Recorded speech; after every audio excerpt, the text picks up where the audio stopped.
if I can just give a very brief introduction to Baroness Warsi, who I'm sure most of you are incredibly familiar with. You'll probably know her as the first Muslim to have served in the British cabinet in history, and one who actually wore shalwar kameez. She's been the vice chairman and advisor to Michael Howard in 2004. She was Conservative Party vice chairman for Cities and Diversity, appointed to the House of Lords as a Conservative member in 2007, where she became the Shadow Minister for Communities and Social Action in the Shadow Cabinet. In 2010, appointed by David Cameron as Minister with that portfolio, Senior Minister of State of the FCO in 2012 to August 2014 for Faith and Communities. The list goes on.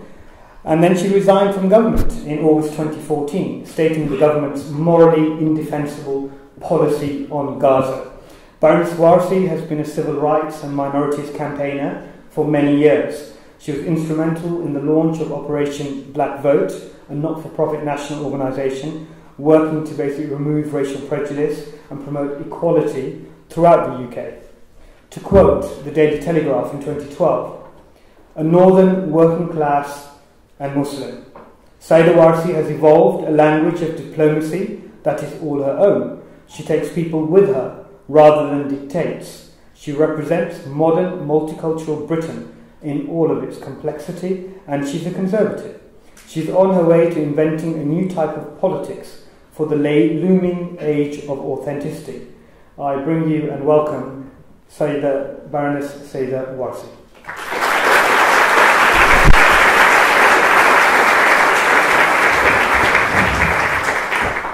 So just a few rules for tonight. I'm sure everybody's eager to crack on. I'm sure everybody knows where the fire exits are, to the right, to the left. That's my sort of experience on a flight. Secondly, bathrooms are equally that way. In terms of decorum, both in terms of professional etiquette and Islamic adab, nobody should actually raise their voice from the floor unless asked. I'm sure people are here to hear Baroness Warsi and not the audience. There will be an opportunity for Q&As after 20 minutes of a one-to-one conversation. In terms of if you have a question, you'll be raising your hand, but we have a number of questions which have already come through the Twitter feed. I'll just point you to hashtag #CCWarsi. So those of you who are... CC is a dangerous word. Yes. Especially with an S. Absolutely, absolutely. Stands for City Circle. So if you guys want to trend away, I don't know anything about modern technology, but somebody will round up at the end. Okay, do stick around because Baroness has kindly agreed to stay after our 8:30 finish just to meet and greet, and then we'll wrap up. We've got to be out of here at 9 p.m. So hopefully that sets the scene in terms of the rules of the game. So, Baroness. First of all, thank you very much for coming tonight and gracing us with your presence. One of the first questions, perhaps, which came to my mind when I was looking at a list of questions, was what went through your mind when you attended the first cabinet meeting, when you were picking out your outfit? Why the shalwar kameez? Why not a corporate suit? I mean, you're a corporate lawyer. So yeah, tell us. Well, first of all, thank you very much for having me, and I'm really looking forward to today, and I understand what Rashad has said in relation to how tonight needs to be handled. But let me also just set out one of my own rules, and that is that there is no point having a conversation unless it's frank. So I really hope that today is going to be very much about having an open and frank conversation. Nothing is off the table. There's no question that I won't take. I may not answer it, but there's no question that I won't take. So I hope it's in that vein that we can speak tonight. That day for me was really interesting because, of course, we were all going to be meeting for the first time as a cabinet. It was actually quite a nice, warm May day. And for me, I didn't actually stop to think about what I was going to wear, believe it or not.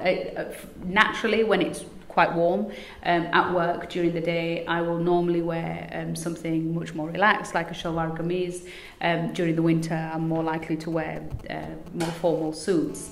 And so it was a nice warm day, and I opened the wardrobe, and an outfit that I hadn't worn before was this pink shalwar kameez. So I put it on. I didn't think it would become as much of a symbol as it did, because I wear shalwar kameez a lot. It wasn't an unusual thing that I wore for that particular day. I think what was probably for me, in terms of what I wore that day and what I did that day, was probably more memorable for me, was the moment when I walked up to Downing Street. I hadn't done that walk of shame, as I subsequently used to call it, before, and I didn't realise just how much media would be there. And when I got there, they wanted to take a photograph. I had like a light summer coat on over the top. They wanted me to take the coat off to get a proper photograph, and I took the coat off, and I didn't know where to put it. And I looked over at the police officer, and he looked at me as if to say, "Don't you dare bring that coat over, because I'm not carrying it for you." And I remember thinking, if I put this on the floor, I could hear my mum saying, I don't know what your mums are like, but my mum always hates us throwing clothes on the floor. And I could hear her saying, "Don't you dare throw that coat on the floor." So I turned round, and the only place I could find was the railings. And there's this amazing photo of my coat just hanging up outside the railings at number 10. And I think that was more a moment of, one, naivety, secondly, not realising that I was being completely photographed at that time, thirdly, thinking that's not the kind of thing that ladies would have done. So I take it you're probably not getting as many invitations to cabinet meetings these days? Well, of course, I've resigned from cabinet. I wouldn't expect to go to cabinet. So how do you fill your time these days? Lots of different things. I finally see my family. Right. I haven't seen my family for a very, very long time. The average week in politics in cabinet is about 80 to 85 hours a week. The amount of time you get when you can switch off is very, very limited. For me, it used to be Saturday evening, Saturday night. I get to see my parents. So talking about family, talking about parents, if we can just take you back in time, you've been described as a working class, by the Telegraph, and you heard the rest of the quote. How would you describe your background? How would you describe your early life? I think it was a very ordinary Pakistani stroke Muslim stroke working class upbringing. I'm one of 5 girls. I have an older sister, 3 younger sisters. And when I was born, Dad was working in the mills, and he subsequently went on to work as a bus conductor. And then he progressed and he became a bus driver. Did you get free passes? We used to take his lunch up for him, and he used to take us for a drive and then drop us off at the bus stop on the way back. It seemed like a really long journey. The Tiffins, yeah. And it seemed like a really long way away when we used to go for this drive. I actually thought it was his bus. As kids, you kind of think, well, that's my dad owns that bus. And then he went on to do lots and lots of other jobs. So you got a free pass? Eventually. I didn't get a free pass, but we used to get free rides. I don't know how we used to get free rides. I'm sure that couldn't have been done. I'm sure it was breaking some rules. Have you declared that as part of your expenses? Yeah, well, I wonder if Dad declared that as part of the extra benefits that he got. So it was just normal upbringing. I think probably the different element of my upbringing was that it was in an all-female home. I think that made a big difference. The girl power? No, I think it was about growing up in a community where there were always questions raised about whether somehow, and I think we felt this even within the home, that Mum and Dad somehow felt like they'd failed because they hadn't produced a male child, and that we were all, I'm sure there's 5 of us because they kept trying for a male child, but it didn't happen, and I think there are ways available to fix things. No, but if you want to have a male child, you're going to have a child. So I'm sure there are medics in here who will explain that to you, Rashad. But hence I didn't quite make it to medical school. So I think in that sense, we certainly grew up thinking that there was something not quite right. And my mum spent a lot of time when we were growing up. I don't know how many of you understand Urdu and Punjabi here, but my mum spent most of her life convincing us that we had to be better than everybody else's boys. That was the quote. You have to be better than everybody else's boys. So where do you fit in the pecking order? Second. Number 2. Yeah, I'm second child syndrome, so I could really do what I please. So are you the lad of the family?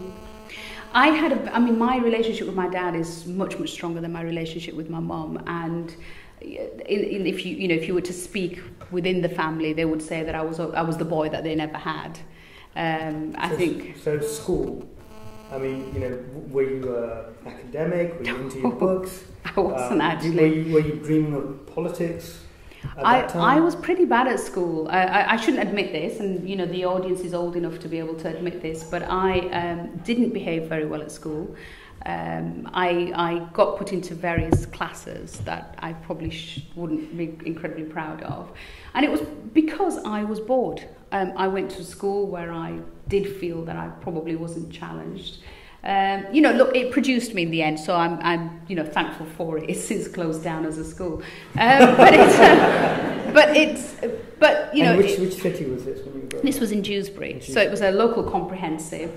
And Did you go to the local mosque after school? Yeah, and like most kids, you came home from school, you got ready, you know, you had something to eat very quickly, put on your burqa and your shalwar kameez, and then you were off to masjid. And you know, you went to masjid until 7, half 7. There were long days. Did you get to watch Neighbours before you went to mosque? I think it's. Was it Home and Away? I don't know. Actually, it was probably even earlier than that. Really? Grange Hill days? Grange Hill days. We were never allowed to watch Grange Hill officially. Absolutely. I grew up during the era of Dallas and Dynasty. I don't know if anybody remembers that. Hence the shoulder pads. Exactly, hence the shoulder pads. And so Dallas and Dynasty were the big things, although we were never officially allowed to watch Dallas and Dynasty. So choice of university, I mean, you finished college, you were obviously not into your studies, you were bored. So what you chose law? I wouldn't say I was not into my studies. I would say that I probably wasn't challenged in my studies. I still did well at O levels. It was O levels in those days. Then went on to study for my A levels. And my ambition when I was growing up was, I don't know if anybody's watched Bride and Prejudice. It's like the Bollywood version of Pride and Prejudice. And my ambition when I was growing up was to really take the old British classics and give them a twist and put them on the stage. So my ideal would have been to have created Bride and Prejudice and to put it on the stage. And I tried to have this conversation with my mum, and you know, again, mums being mums, you know, I kind of got about 2/3 into the sentence, and she said, you know, you will be a doctor, a lawyer, an accountant, or an engineer, and that is it, or a pharmacist. And so the kind of careers I think that were open to us when we were growing up were not really careers which, you know, you sat back and you thought about what you wanted to be, but it was all about, my mum very openly used to say, you have to be better than everybody else's boys, and you have to go and get me 5 degrees. So what was your secret ambition at that time? My secret ambition was to take the old English classics and put them on the stage. Right, so drama. It was not in front line, but actually taking it and twisting it and kind of making it relevant for today's for a much more diverse audience. So now moving on to university, what was your choice of university? Well, I didn't want to be a doctor, and so I thought probably the nearest thing I'm going to get to taking a story and twisting it and putting it in front of somebody would be law. So that's what I did. I went on to qualify as a solicitor and specialised in criminal defence at the University of Leeds, and then went on to do my professional exams in York. And so were there any political sensations at that time? I was vice president of the Students' Union. So, I mean, I was involved in politics from an early age. And it was a time when the young Muslims, actually, I don't know if anybody remembers young Muslims, it was the time when young Muslims was just beginning to come to the fore out of what was happening in Bradford. Young Muslims UK. Yeah. And, you know, I certainly wasn't a conservative. In those days. What was the seed, looking back now, which actually politicised you? I mean, there's one thing... Oh, the colour of my skin. Okay. No doubt, the colour of my skin. I didn't even... For me, being Muslim was a small part of my identity. The bigger part of my identity... I mean, when we were at university, we used to say we were black. Yeah. It was all about the colour of your skin. It was all about race. It was all about what was happening in the US. I mean, when Nelson Mandela was released... You call yourself black, Asian? Black. Black, interesting. And when Nelson Mandela was released, I mean, I remember sitting down, we sat down as a family, we saw him, you know, coming to freedom. Those were really big moments in terms of racial equality. Did you suffer abuse when you were racial abuse? Oh God, Paki bashing was a big part of our growing up. I mean, it formed our identities. You knew at the end of term you had to run like mad because you were going to get your head kicked in, because that's what happened at the end of school in certain schools. But you learned to live with it. It wasn't something that you thought, this is really terrible and it's just happening to me. You just knew that at the end of term there was going to be a really big fight. The white school, or the holy white school, was going to come down, even though our school was pretty mixed. Physical.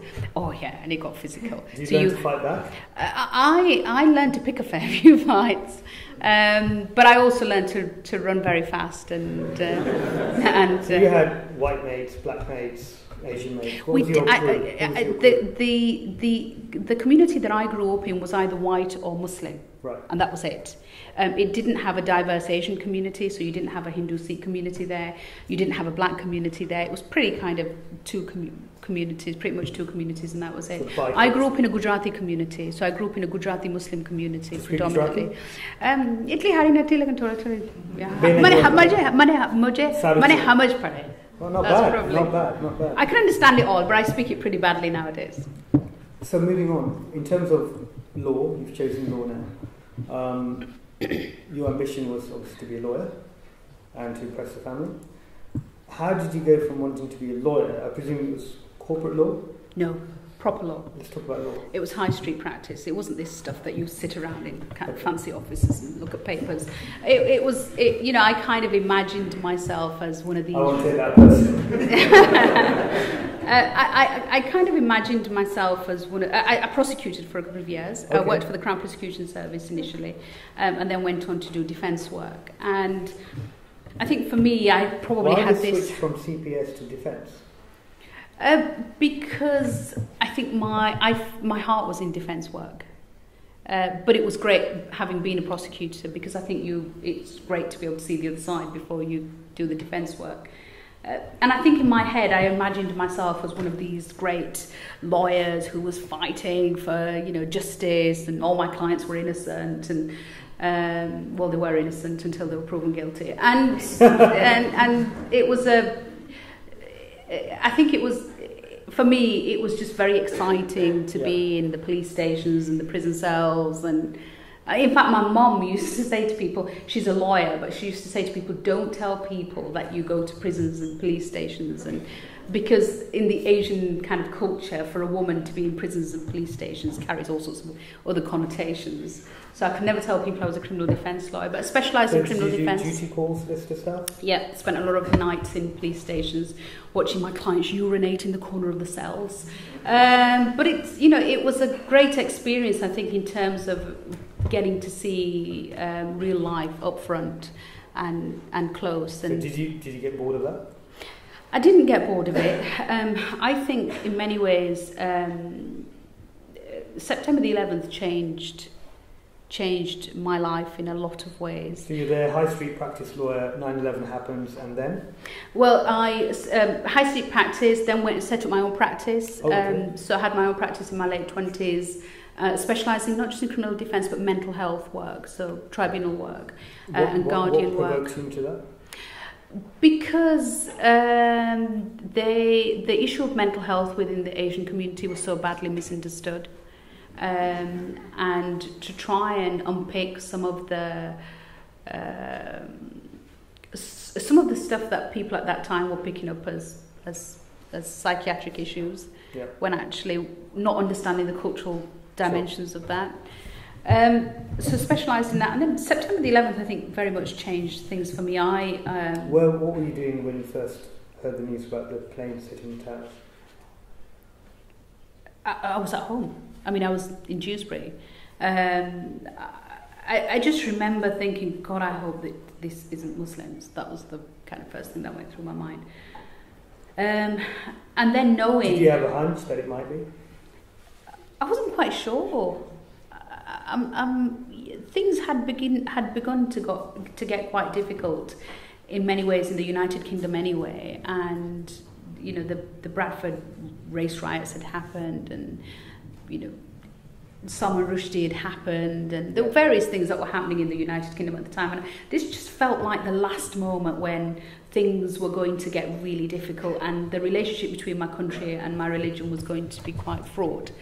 And my reaction, I think, after that, and it was probably a lot to do with what was going on in my personal life as well at the time, but I just felt, I can't be bothered with this. You know, been here, done that. I'd been involved in racial justice work for most of my life. When you say I can't be bothered, explain that. I'd been involved in racial justice work most of my life. I'd been involved in things like racial justice councils, the Joseph Rowntree Trust on racial justice work. And I'd felt that we'd started to find some space and deal with some of the issues that had come out of race and Britain. And Britain's relationship with different races. I just thought, do we need to now do this all over again? Having reached a phase where things weren't perfect, but it felt all right to be black and British or Asian and British. Now it was all about being Muslim and British, and I couldn't be bothered to go through what we had to go through all over again. So I, over 9 months, convinced my business partner to buy me out. From the law firm? From the law firm. It was quite final, but I think the story that kind of stuck in my mind was the story of the gentleman who landed on Gibraltar and turned around and burnt his boats and said to his men, "We ain't coming back." Tariq. You clearly knew him. And I think it was that moment where I thought, I just need to burn my boats to move forward. And I sold the practice, and I packed my bags and my little girl, and I went to Pakistan. Okay, we're going to pause just there. You've gone from law, you've gone to Pakistan, you packed your bags. Are you thinking politics now? No, I'm not. I'm thinking how awful lives are for somebody like me whose father may not have left Pakistan. I'm thinking that as, you know, one of 5 girls on her own with her child at that time, coming from quite a poor family, you know, if I felt sorry for myself before I packed my bags and left, you get out there and you realise what women have to go through if they're widowed or divorced or they come from a poor family. And I just thought it was just horrific, really, the state of play for women in Pakistan. So you lived in Pakistan? I lived in Pakistan for nearly a year. I got myself a car. I drove around the Punjab. In fact, I went to Ahmedabad, where they finally found UBL, but I was not being radicalised at the time, according to I think my neoconservative friends think that I was being radicalised at that time for 9 months in the Torah there were some mountains. rumours of a niqab-clad driver whizzing past certain streets. Do you have any comment on that? No, look, I worked in rural Pakistan. Yeah. And I, as a single woman working in rural Pakistan, it taught me a lot about the country of my parents' origin, the language, the people. It also taught me that you don't need a lot to live on. It also taught me that, you know, the kind of things that we think are essentials are not really essential. And it gave me a sense of perspective.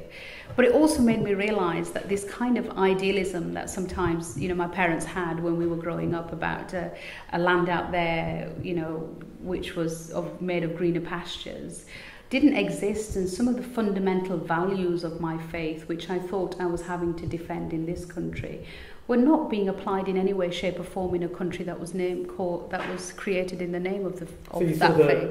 The hypocrisy of it. Yeah. So having spent some time out there, somebody got shot not far from where I was living. My parents went absolutely ballistic. Somebody got shot. Oh, okay. Somebody else got shot not far from where I was. No. Somebody else got shot not far from where I was staying at the time, and my parents decided it was time for me to come home. So you came home. So let's talk about. Could everyone switch their phones off? So let's talk about politics. When I came back, and how? I came back in 2003, and I was at Tory Party conference, and I was being Why Tories? I mean, you're from a working class background. You're, you know, basically, you come from Milltown. You've got this Labour heartland. Where did you go from red to blue? Or were you ever red? I grew up in a Labour family. I grew up in a family where my father voted Labour. up to the point where I told him he couldn't. And my mum voted for Mrs. Thatcher. And so we had a really interesting so mix. the mum's genes are dominant? No, my mum voted for Mrs. Thatcher because she was a woman, full stop. I mean, she was just going to vote for a woman. And I was, I became a Tory, if there's a moment, I don't think there was a moment, it was a process. In my late 20s. Does it take a process to become a Tory? It does take a process, I think, to align yourself to any political party. There is no political party in this country that anybody can say, I agree with every single thing that party believes in. But I think you come to a point where you look at, you instinctively never felt left-wing, despite your race relations stuff, you were doing activism, normally with leftists. I felt the solutions lie in centre-right politics on all these issues. But you felt a little bit red growing up? I don't think I ever felt a little bit red. I don't think I thought of it in that terms. For me, I was a pragmatist. These are the problems that the community or the world that I live in faces. What are the solutions to them? And I felt those solutions were most convincing from a centre-right perspective. So what was your entry into politics? So I was being. I didn't have a game plan. I was being opinionated from the back of the hall. In a fringe meeting, and a Tory fringe meeting. A Tory fringe meeting at Tory Party conference. Sure. At the time, the Shadow Home Secretary was a man called Oliver Letwin. Oh, yes. His Chief of Staff was a man called Robert Halfon. It's actually quite poetic justice on all this. Robert Halfon is now one of the biggest supporters of and advocates for Conservative Friends of Israel. And they came over to speak to me and said, would I consider standing as a candidate? Wow. And I said candidate for the general election in 2005. Yep. And for I said, well, no, they said, would you consider standing? And I said, well, I may do, but I would only consider standing for my hometown. What made you think that they spotted you? What made you think they didn't? Well, unless there was a major conspiratorial plan. Well, do you think it didn't end well? Was it the colour of your skin? Was it to do with the fact that of course they didn't have any, brown faces in the Tory party conference? Here you have an opinionated northern Muslim woman. Of course, you're going to stand out, and I've no doubt in my mind that they thought, well, she'd make quite an interesting candidate. I'd like to think it was because of the way I had convinced people of my arguments in that particular.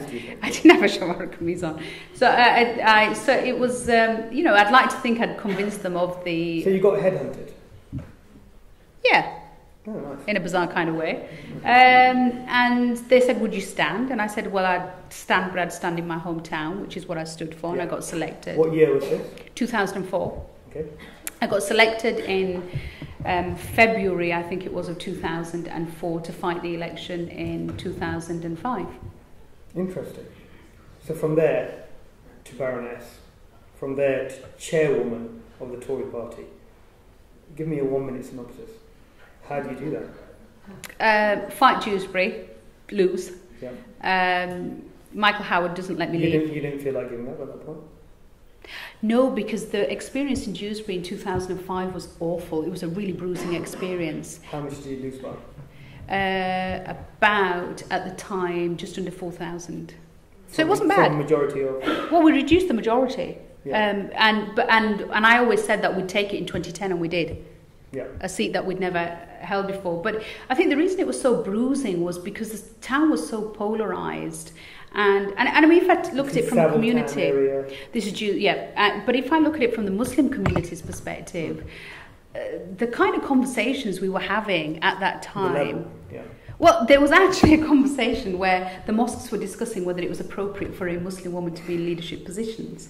Now, I tried to convince them I was not taking forward, imamate. I was actually wanting to be the member of parliament. They didn't have to get theologically excited by this. But, maybe they weren't theologically excited. They were excited for other reasons. And then there were all sorts of questions. I mean, so that was one argument. The second argument was she wears skirts. Shock horror. The third argument was... No, I don't know what the... Well, clearly the length of the skirt wasn't acceptable. Okay. The third argument was our women will be out of control. How many went out of control that day? I don't know. I don't know what they mean by out of control. How many were missing? I don't know what they meant by out of control. Many of them felt they had to take their postal votes and fill them in for them to keep them in control. So you felt culturally people weren't ready for you? Yeah, I think the Muslim community I mean, look, don't get me wrong, it wasn't just the Muslim community. We had the largest BNP vote anywhere in the country in 2005 in Dewsbury.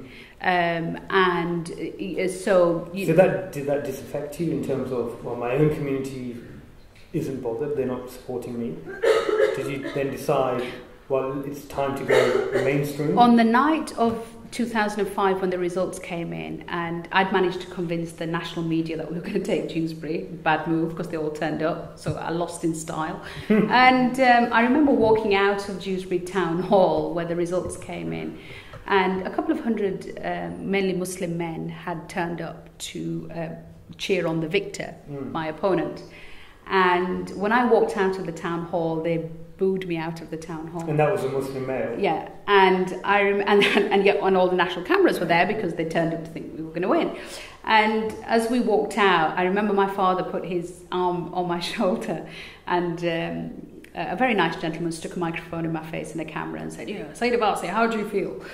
And I remember thinking, I'm going to cry. I've just lost an election. I'm really tired. I haven't seen my daughter for months and months. And there are 200 men and they're booing me. And I'm going to cry on TV. And this is going to be... Were they wearing shalwar? I can't remember what they were wearing. All I remember was I'm going to cry. And I remember thinking I'm going to cry on national TV. And this is going to be my Gaza moment. And this is all I will ever be remembered for crying on national TV. And I think that was the moment where I thought, to hell with this. I'm not giving up. Brilliant. I thought, if this is how you make me feel, well, damn you, I'm not going to stop. So we've got to thank the Uncle G's for your rise to they weren't the Uncle G's, they were the Baijans. Were they the Uncle G's, yeah, oh God, wow. The Uncle G's were in a really good place. The Uncle G's could remember how women did actually do politics in Pakistan. It was a different generation. It was a generation of, sadly, 30-year-olds and 40-year-olds. It wasn't a generation of 50 and 60-year-olds. They were actually more enlightened than the 40-year-olds. Correct. So it was a really interesting kind of group of people. So that lit your flame. You then decided, right, enough with this. Then, what was your ambition? Did you have the chairmanship? No, I kind of thought, damn, I'm not going to give up, but I wasn't quite sure how it was going to play out. Michael Howard at that time was leader of the party. He asked me to come to see him, and he introduced me to a young man in the party called David Cameron. I got involved in his selection campaign. I got involved in his selection. He was in his 30s. I got involved in his selection campaign. I then introduced this young man in Blackpool, where he made his bid for leadership. Wow. He became the leader. In fact, if you ever go back and listen to David Cameron's kind of pitch for leadership, he starts off with, "Thank you, Saida." So I must have been a good luck charm for him. And he then made his bid for leadership. He won. And he appointed me as vice chairman of the party. What did your mum say the night she found out you were chairwoman? Did you call yourself woman? Chairman. Person? No, chairman. Chairman. That's correct. So you achieved the dream of a man in the family? The chair, yeah, exactly. I suppose you could say that. I don't think she quite saw it in that way. My mum is, hugely ambitious for us, but hugely sceptical of politics. And she always said that it was a dear and dirty game, and why did I need to get involved? She felt that I kind of put my head above the parapet far too often. Yeah. And probably sees politics from a Pakistani Indian subcontinent perspective, where she feels that politics is a dangerous place, and because I don't have backup, lots of brothers. And were you surprised when you were appointed chairperson by Cameron? I had an inkling that if we were to get into government, there'd be a job. But I didn't know which job. Okay. But looking back on it, it should have been obvious that was the job, because that was really, I effectively campaigned alongside him in the run-up to the election. What's been your highest political achievement in your career so far? Especially during that phase from chairman till today. Probably as chairman, it was winning the AV referendum.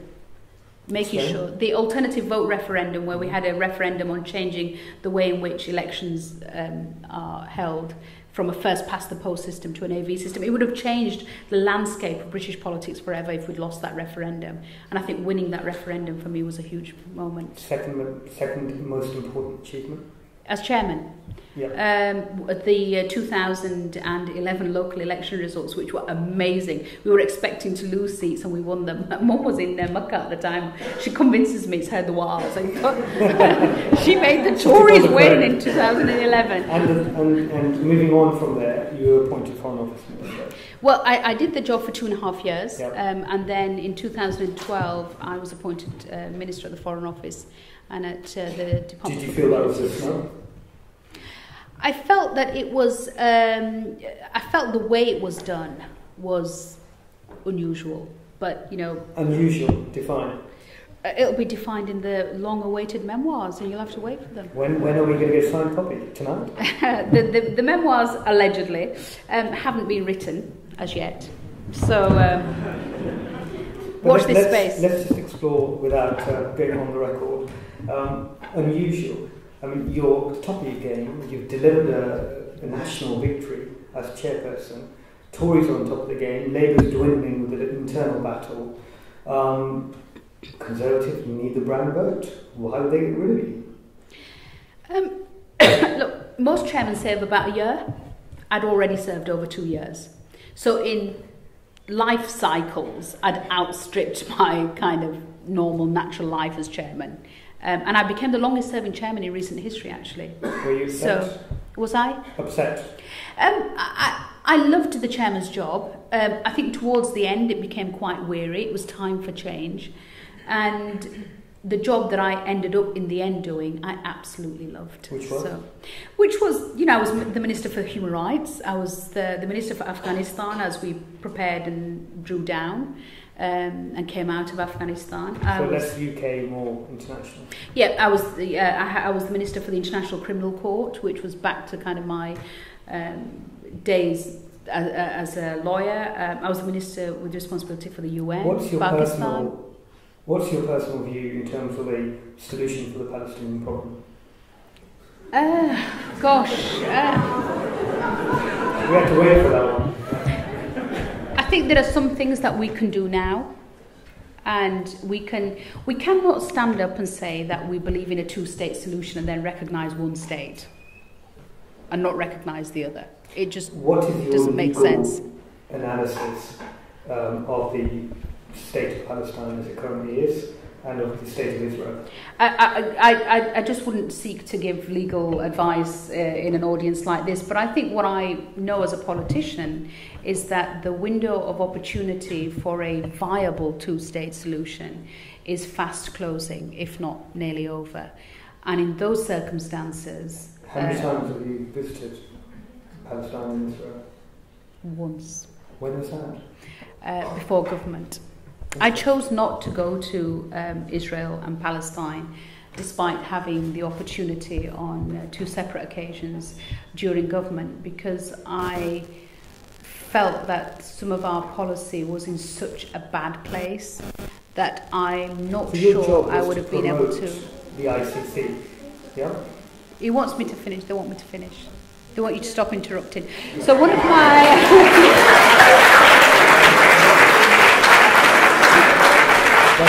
One of the prerogatives sort of being an interview, I've only got 5 minutes left before I open up to the audience, so I shall continue to question in my own style. Thank you very much.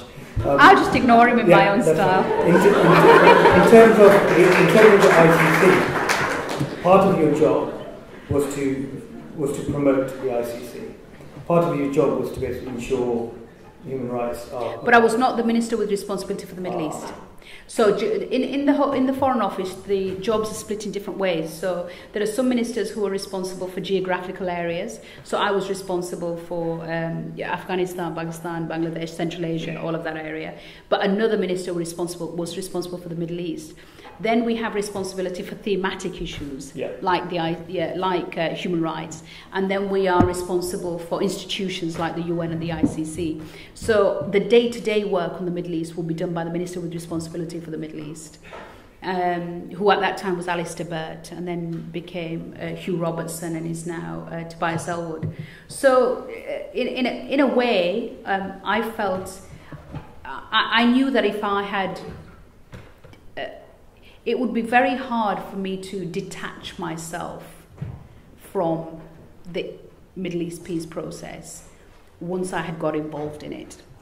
And in many ways, going right back to 2012, it was so difficult to try and keep that balance, because I felt that we made a fundamental mistake when we didn't recognise Palestine at the UN in 2012. And the argument that was put at the time was that there is potential for further discussions, and the Kerry talks were kind of looming in the background. But 2 years on, more settlements having been built, more people having been killed, Gaza having been flattened, Kerry talks having failed.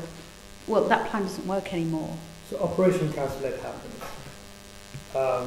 and you don't resign.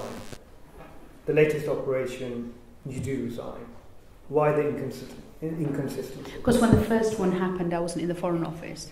Okay. When the second one happened, I was responsible for the policy areas that were being affected. And, I'm very honest about this. It probably makes me, less acceptable. But if I'd been the Minister for Transport or the Minister for Farms and Fisheries and this was happening, I'm not sure that sense of ultimate responsibility would lie with me in the same way that it did here. But I was having to stand up at the dispatch box on a daily basis and justify a government position that I fundamentally didn't agree with. And I was creating Hansard, a permanent record, which was false. So specifically, what was the government policy that you disagreed with, which led to your resignation? Well, on the Gaza issue, it started with a simple issue of language. Here were the most awful human rights abuses being committed, and we could not find the language. We could not find humane language to talk about inhumane activity.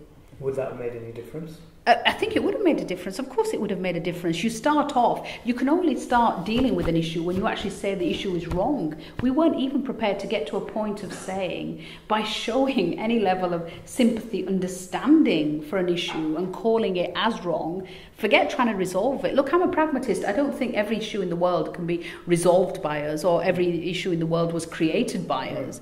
But what I did know was that we could start by calling wrong, and we weren't even prepared to do that. The second issue was that even if we couldn't do something about stopping things now, we could at least have a process for accountability for the human rights, for the war crimes that were being committed. And I just did not see any commitment to accountability at the end of this process.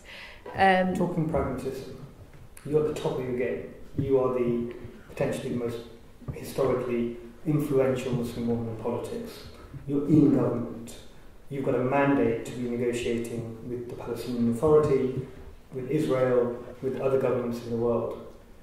How do you react to critics who say you should have stayed there and you should have continued doing that job? It's a very, very valid argument. It's a very valid argument, and it's you constantly have to, and certainly it went through my mind for weeks. Do I stay and keep fighting? Do I stay and keep fighting? But when you get to a point when you've had every discussion you possibly could have, and you know that you are going to make no difference to the policy right now or for the immediate foreseeable future, but you think that you can make more changes from the outside, and you can maneuver a culture and an environment where people are prepared to come out and speak about these things, you then have to say, you see, power sometimes, power is important if you can use it to make a difference, but if giving up power can have an impact, then that is actually using power properly. Interesting. And at that moment in time, I felt that I needed to give that power up to say that what you're doing is so fundamentally wrong now that it's not something I can stand by. In your mind, what was leading to this irrational behaviour? You're a lawyer, you're surrounded by politicians who understand the law of international human rights.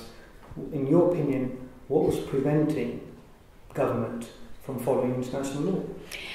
There was a very rational argument for the irrational position, and that argument was simply that the way in which you move Israel to a better position is by ensuring that you maintain the relationship with Israel, because if you don't maintain that relationship, you then have no authority over them, and if you therefore don't have any authority over them, you don't get them to move. My argument was, you can have what relationship you want. If they're not listening to us, what's the point of having the relationship? So that's one argument. The second issue is... So be nice to the bad guys, then they might become better. Or the other argument was, it will be much more effective for us not to engage in public diplomacy where we're critical. Behind the scenes. But that behind the scenes discussion was not happening. Okay. And that for me was the point where, when the likes of George Osborne turn around and say, her resignation was unnecessary, well, my argument is, you're a very good friend of Israel's.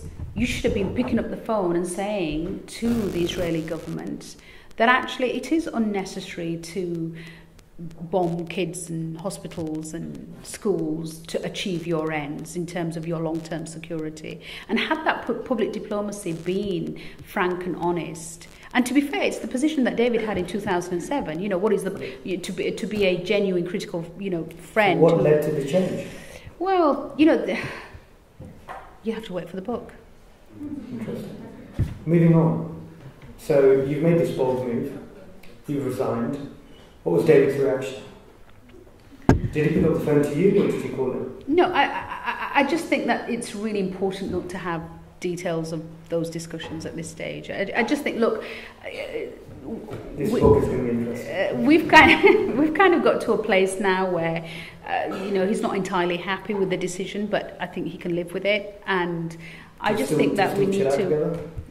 We never chilled out together. I mean, for me, politics was never a social lifestyle choice. For me, it was a job.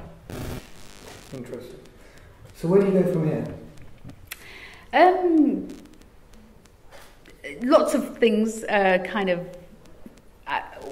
look, my life, I think, now is divided into three main areas. My passion, which, of course, includes what's happening in the Middle East, and finding the right venues to be able to speak about that. There's a big debate next week on the Middle East, and I will be speaking in the House on these Palestine issues. Or just generally the Middle East? No, Palestine particularly, but the Middle East more broadly.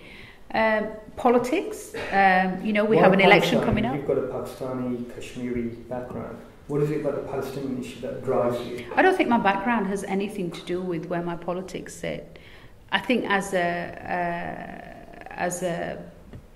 somebody who fundamentally believes in values and thinks that our foreign policy should be and is, mainly values based. The concern I have is that we talk about a set of values. We talk a great talk, we just don't follow it through when it comes to certain parts of the world, and that's not just in relation to Palestine. A certain potential Uxbridge MP who interestingly reacted very positively, perhaps, to your resignation. Is that a hint? Who was that? I think his name is Boris Johnson. Boris and I go back a very long way. How long? Decade, at least. Do you get on with him better than David? I don't think it's like that. I mean, I don't think it's a question of one or the other. People have different characteristics, and for me, I would say, I mean, I know this probably sounds a little bit unusual considering I've just left a cabinet led by David Cameron, but I actually always had a lot of time for David, and probably my own way always will. So, in terms of the next, should we say, 12 months, what are your plans? Well, there's a general election. Mm-hmm. So the second part of what I'm going to be doing is getting out there and fighting and campaigning for the general election. There are interesting candidates who are coming through. It will be good to campaign alongside Conservative candidates who hold my views on these things, because it will be good to see more people who hold my views coming through into the Conservative Party. And then focusing on the issues that matter to me in government: religious freedom, future leadership, various kind of other issues. Baroness Warsi, thank you very much. Thank you.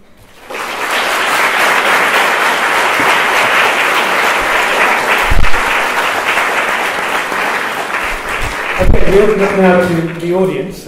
We've got a list of questions which have already been fired through to me. So I'm going to simply ask, I'm going to read out your name, and if you could kindly get the roaming mic, wait for the roaming mic, and then address your question directly to Baroness. Can I start with Haris Irfan, who's the Managing Director of European Islamic Investment Bank? Mike, please.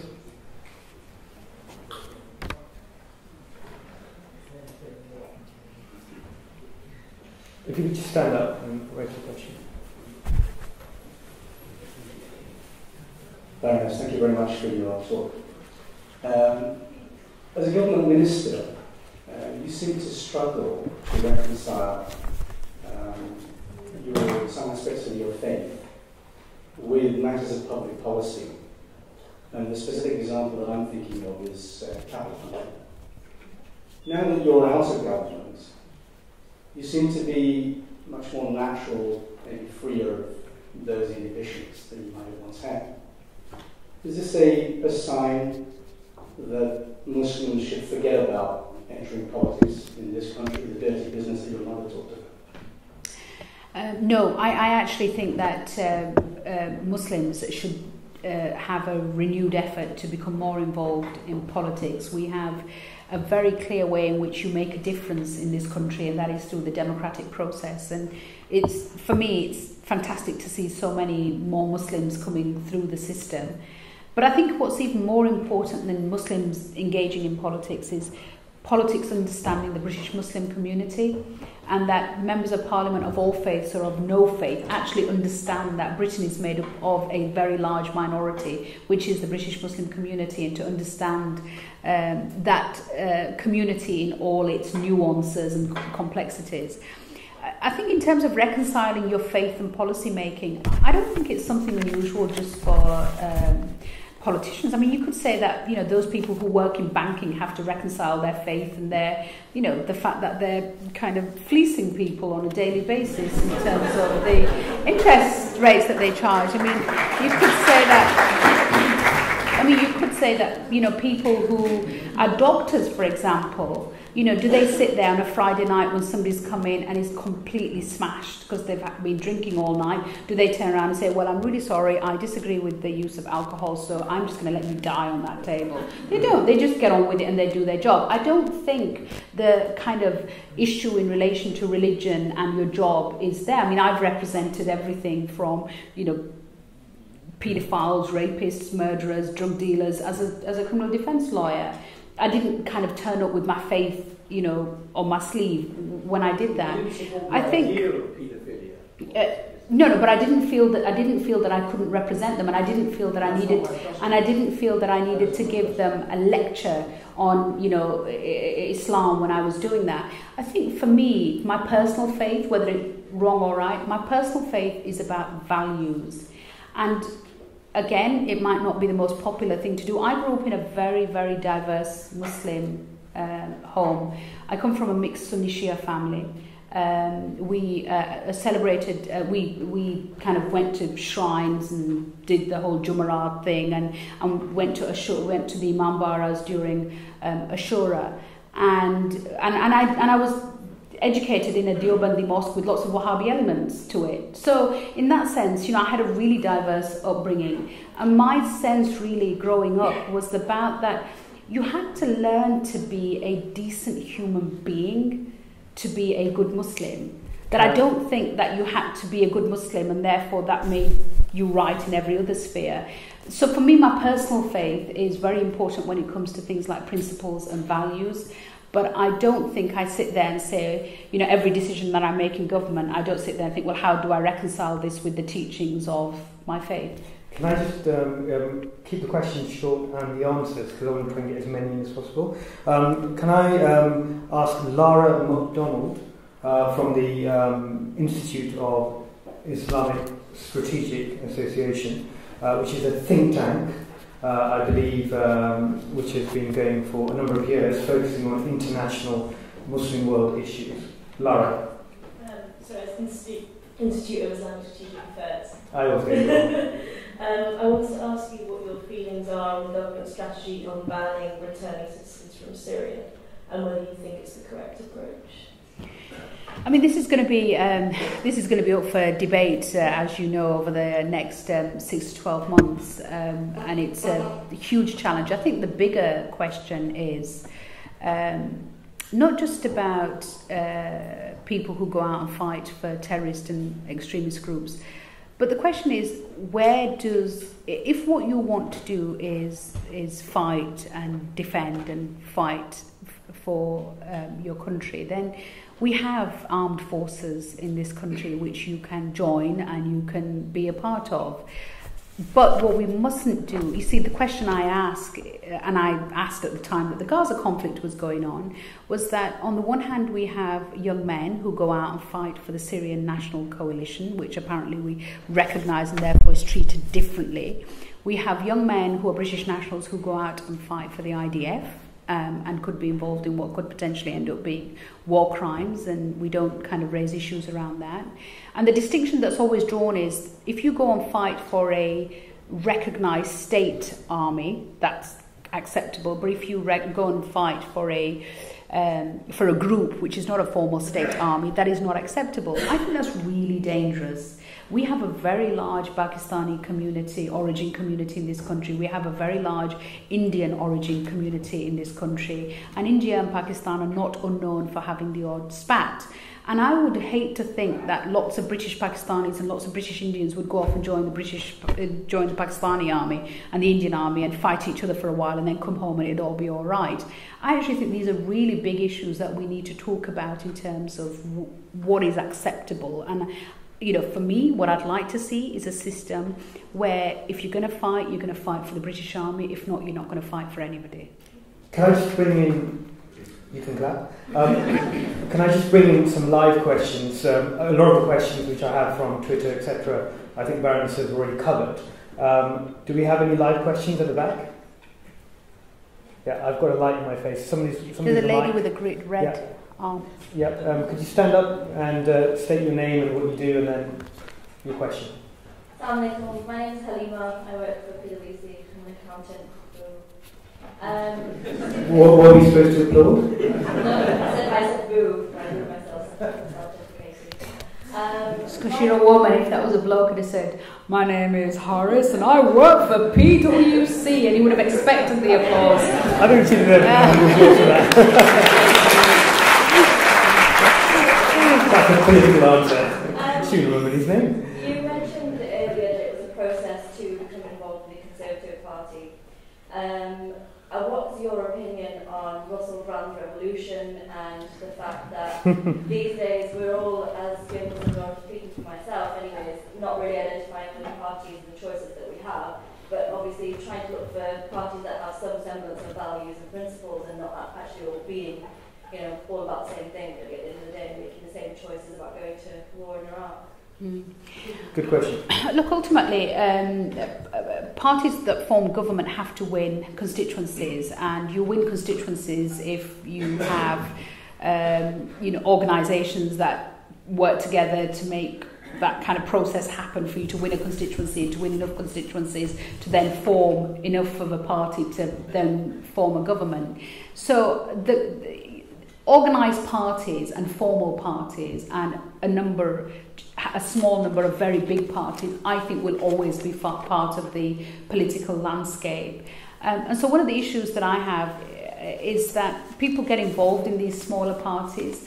I'm not entirely convinced that they make a difference. And I've seen some incredibly talented people completely burn themselves out getting involved in what are smaller fringe parties without having a real impact. One of the things I've learned from being in government, Halima, is that that's where the real power lies. It's when you actually get into government and get your hands on the levers of power and you pull it and something happens. That actually makes you realise how important politics is. And that will only happen through organised political parties, and it's the main political parties. So, you might find a political party that you agree with more. I would say to you that I would still urge you to go for one of the mainstream political parties and find, if it means you have to find the least worst one, then find the least worst mainstream political party, then the best fringe party, because there's no way that I would agree with everything that the Conservative Party has done or is doing. But then, you can find yourself married to somebody for 30, 40, 50 years. You don't agree with everything they do, and they don't agree with everything you do. And if in a loving relationship you don't agree on everything, then why would you expect to agree with everything that your party does? This is a relationship in some ways, and you've got to try and find those kind of parts that you do agree with, and use that then to make a difference. So what are your views on the Respect Party? I actually... God, where do we start? Short answer, we've got another 20 questions in 20 minutes. I actually think that there are some very good people in a party which isn't going anywhere. Okay, and that's a short, sharp answer. Moving on, let's go back to the students. Could I ask from King's College, Shaheen Sattar, who has a question. Shaheen Sattar, could you identify yourself? Yep. Roaming mic.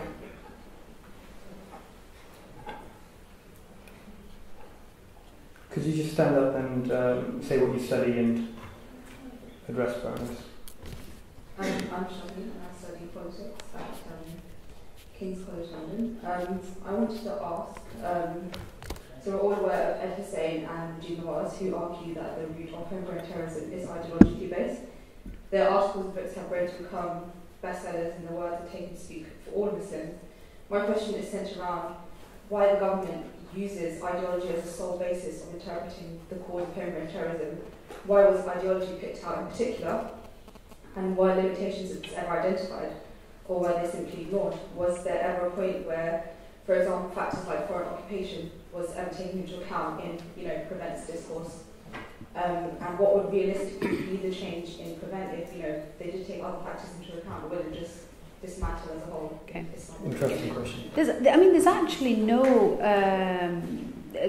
there's no definitive works which has shown that the point when somebody becomes an extremist or a terrorist is kind of that point, and if we intervene at that point, we'd be able to pull them away. And there's no kind of profile that fits the kind of person who would go down that path. And therefore, to link it all to, there's some really kind of sophisticated arguments about the teachings of X, Y, and Z, and the ideological teachings of A, B, and C that make a person an extremist. And I'm convinced that if you went and asked the average teenager, they've probably never heard of these people, and they've probably never heard of these theories. So I think there are a whole series of reasons, of which kind of theological interpretations and ideological positions are one of them. But I also think that everything from, the way in which, for example, Islamophobia is a driver of radicalisation.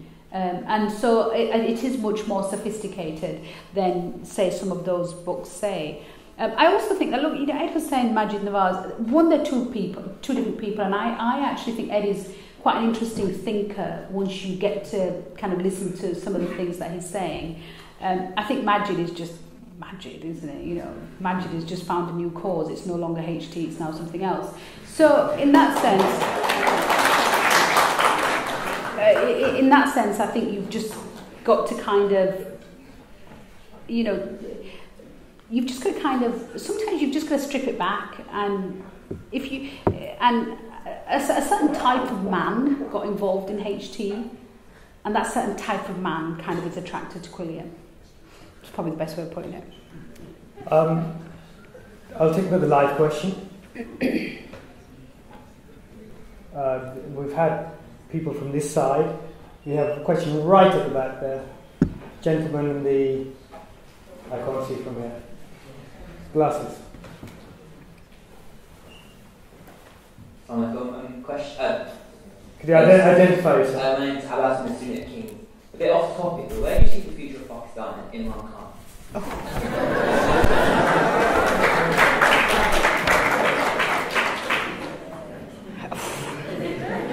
What do we do about a man called Imran? I have a lot of time for Imran on a one-to-one level. I've known him for many, many years. In fact, he had some great meetings with David Cameron and William Hague in opposition, and we spent a lot of time talking before he fought the last election in Pakistan. I think a lot of people had great hopes for what he could have achieved. and felt that this was a man who understood the East and the West and was going to be able to bring some of that thinking to his politics, a man who was really sure of who he was and was quite proud of all the different parts of his heritage and identity.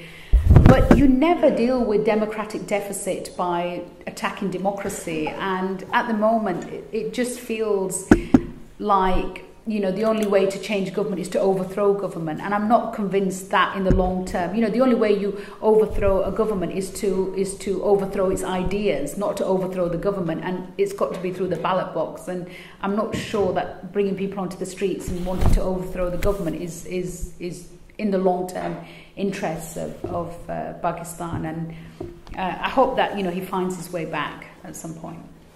Shazia Arshad. Could you identify yourself, what you do? Hi, my name is Warsi and I work at the News Monitor. Why did you wait so long after the start of the Gaza war before resigning? Did the cabinet reshuffle influence your decision at all? Yeah. I think I had to first of all make sure that I was convinced that I had done everything that I could from staying there to make a difference. And there were a whole series of meetings, including National Security Council meetings and formal, informal meetings, and, you know, kind of catching people at social events and trying to kind of voice out various people. I think the reshuffle did make a difference. I think because we lost William at the Foreign Office, but we also lost people like Ken Clarke, Dominic Grieve around the table. These were really measured, balanced, legally minded people. And I think, therefore, some of the discussions did start to... The kind of people who I would know would say the things that I was saying or would back me up on the things that I was saying probably weren't there in the same way after the reshuffle. I mentioned it in my resignation letter. You know, had William stayed, had the reshuffle not been in the way that it happened, would I have stayed? Well, the policy may have been slightly different. The language may have been slightly different. The long-term approach might have been slightly different. And therefore, it might not have been enough to tip me over the edge, which is what happened in the end, because I think I felt a sense of frustration that things weren't going to change. In fact, they were going to get worse. And I didn't want to be part of it. I'll take another question from the Twitter feed. Salma Youssef, who I believe is an ex-CPS prosecutor. Current. Is she current? Mike, please.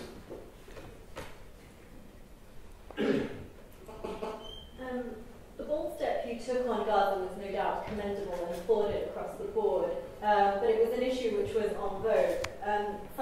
The human rights abuses aren't limited to Gaza, and the Caesar report highlighted what was happening in Syria. There's ethnic cleansing happening in Burma and the Central African Republic, and nobody's speaking up about this. I heard you speak at Remembering Srebrenica, and you said that in 1999 you were ashamed that you didn't do anything about what was happening in Srebrenica. So why is it that you haven't spoken up on these less en vogue human rights abuses and ethnic cleansing that's affecting the Muslim community?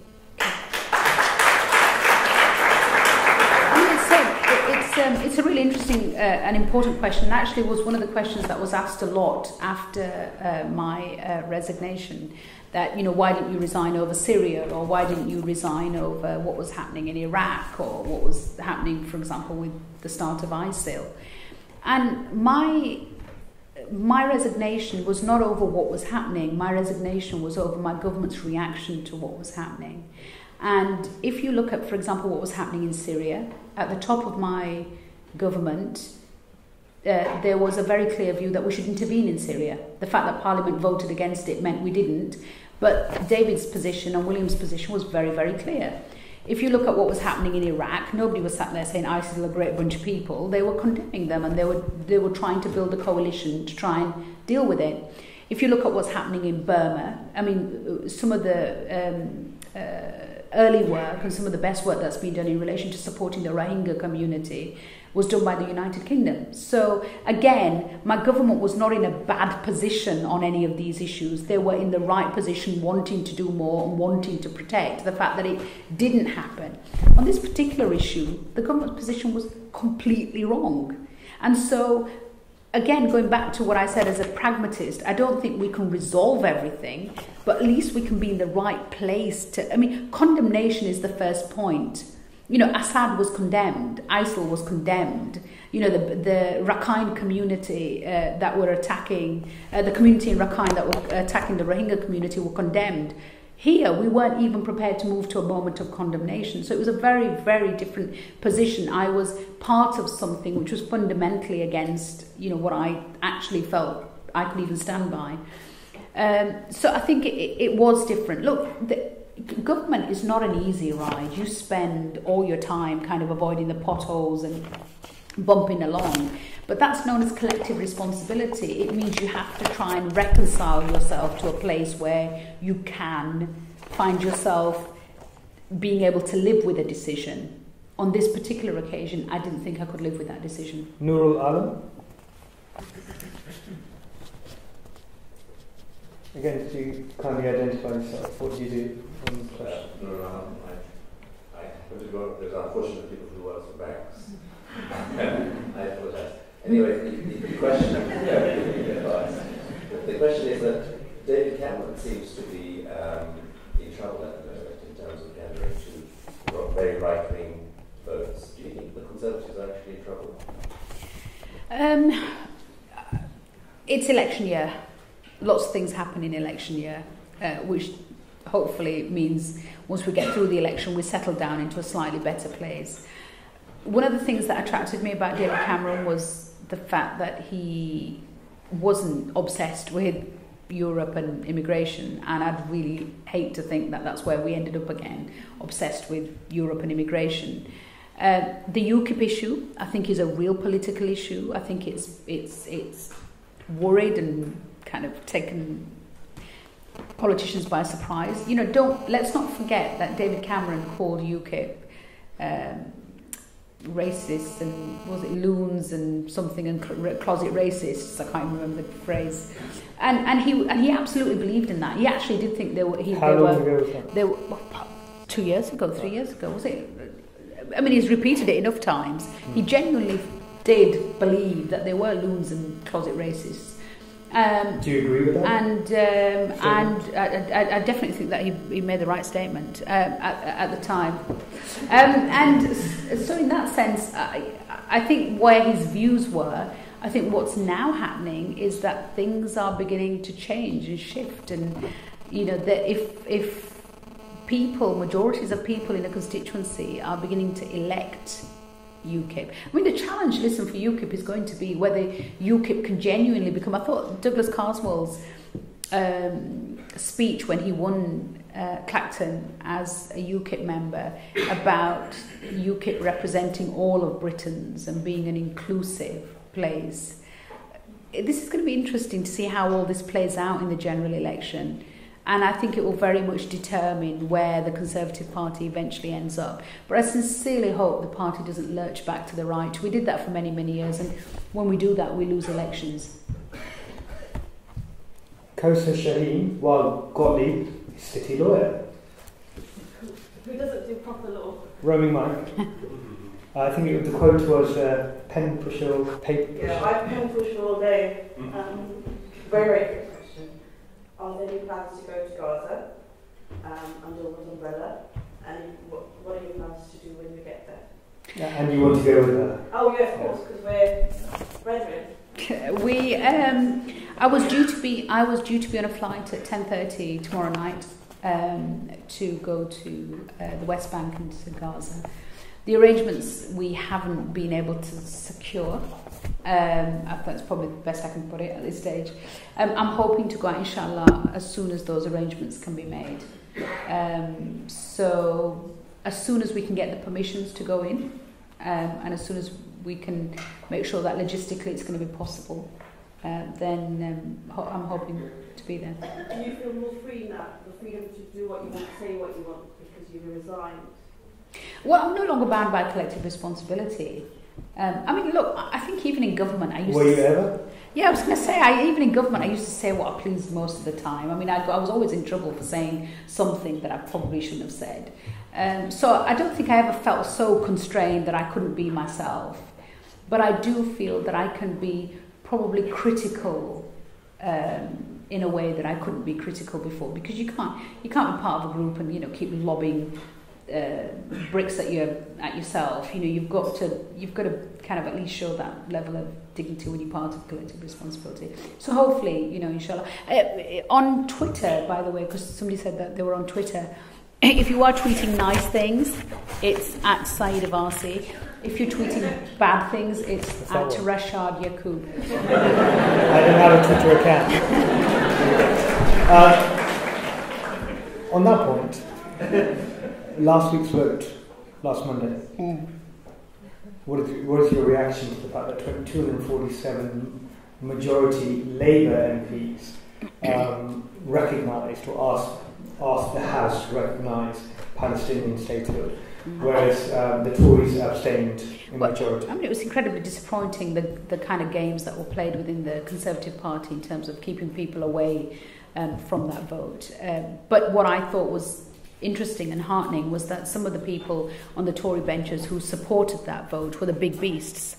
The likes of Alan Duncan, Hugh Robertson, Nicholas Soames, Richard Ottaway, who fought during the 6-Day War, who was saying, if Israel has lost people like me, then it's lost its way. So I think there is genuinely a change happening.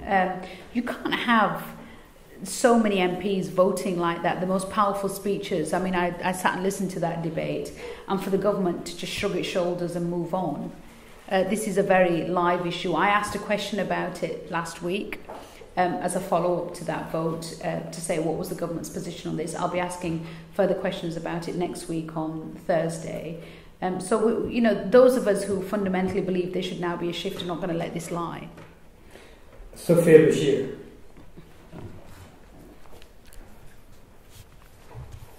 Is she here? Sophie's gone home. Sophie got bored. That must have been my question. Shata Khalil.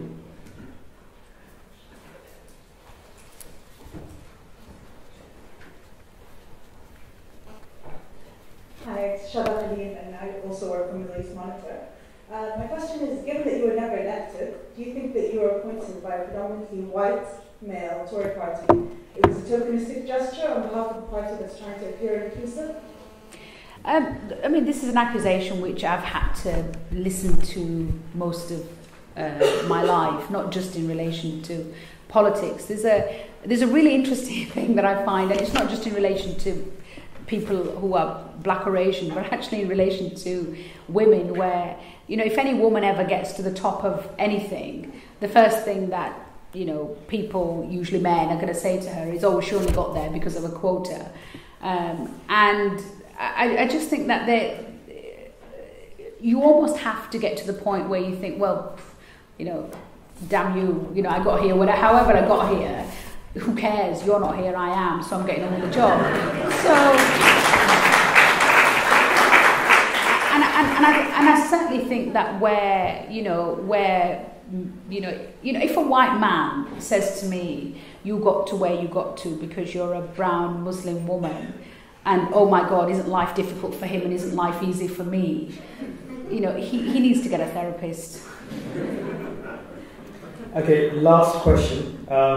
So please make this interesting. Yeah, do not get this one wrong. So only ask a question if you've got something interesting and provocative to ask Baroness. No pressure. I've got no personal questions. Sorry? I've got no personal questions at all. I know. Well, they obviously like you better than me. So can we have? I can't see the audience because of the light. So can I have people stand up so I can actually? One there. God, this is going to be difficult. Who looks interesting? Okay, shall I? Who do you want to pick? Hey, listen, why don't we just do quick fire? Okay, quick, one each, quick fire, and we've got literally 1 minute to answer all three. So, quick fire in the middle. Okay, my name is Barbara. I work in the NHS for Mental Health Trust. I'm training as a systemic therapist. Quick question. Question is, you talked about sort of looking ahead. Mental health is sort of heading towards a crisis. Is that something you're considering in terms of supporting, or you will consider? Next question, please. Could you state your name and fire away? Hi, I'm Siraj Lashi, journalist at BuzzFeed. A lot of Muslims vote based on foreign policy. You resigned over Gaza. Do you think the Conservatives are going to lose a lot of votes over Gaza and going to Labour? Do you think that's going to be a big problem? And last question. Apologies to the rest. She was waving her hands. Well. My name is Iran. I just had a question. A student or? I'm not actually a solicitor of the government. Okay. I just wonder whether you could share any tips in how you reconcile having a successful legal and political career with raising a family. First of all, the kind of mental health issue, it's not something since my legal days that I've been involved in, but, you know, I don't know, maybe if there's something interesting that you want me to get involved in, drop me an email. In terms of voting and foreign policy, I think most people will vote at the next election on the economy. They always do. I mean, it's famous, it's the economy stupid. Everybody knows that's where it will predominantly lie. I think this will play a part in certain communities.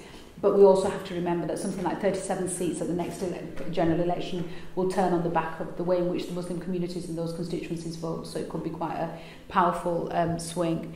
Iram, in terms of kind of public life and private life, there's no such thing as having it all. I mean, people who tell you that they kind of are fantastic at, you know, their careers and have great private lives are lying. I mean, you know, one divorce later on my second marriage probably had a lot to do with the fact that not just in politics but in my previous career it was, you know, it takes its toll. But I think that honesty within the family and just, so for example, when I went into government, just being straight with your family and saying, I'm not going to be around for a while, so if you have a crisis, I'm not going to be here, you're just going to have to deal with it. And I will turn up at some point, and I hope that you're still here when I finally turn up. I think really kind of, I think works. But I also say, and I kind of say this, I say this mainly to the men actually in the room, that, you know, for me, there are two people who absolutely have given me the strength to do what I do. One of them is my father and one of them is my husband. And it takes a great man. I've said this so many times, look, it takes a great man to be a leader, but I think it takes an even greater man to be a nobody in the background and to allow somebody else to be a leader. And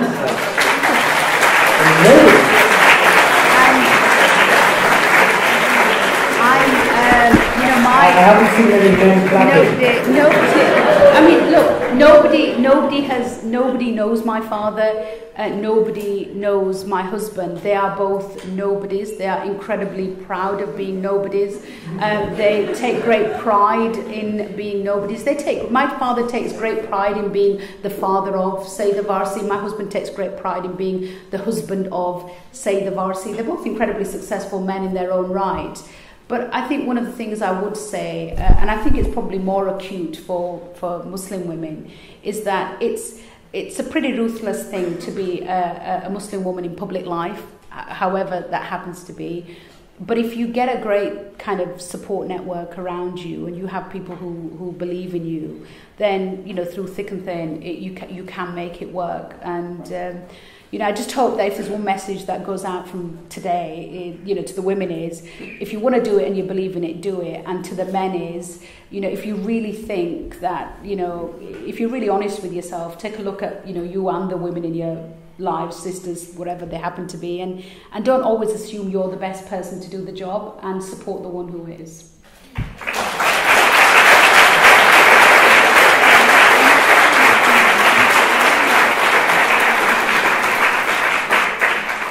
On that very eloquent note, could you all join me in thanking Baroness Warsi? This was a conversation with Baroness Warsi at the City Circle.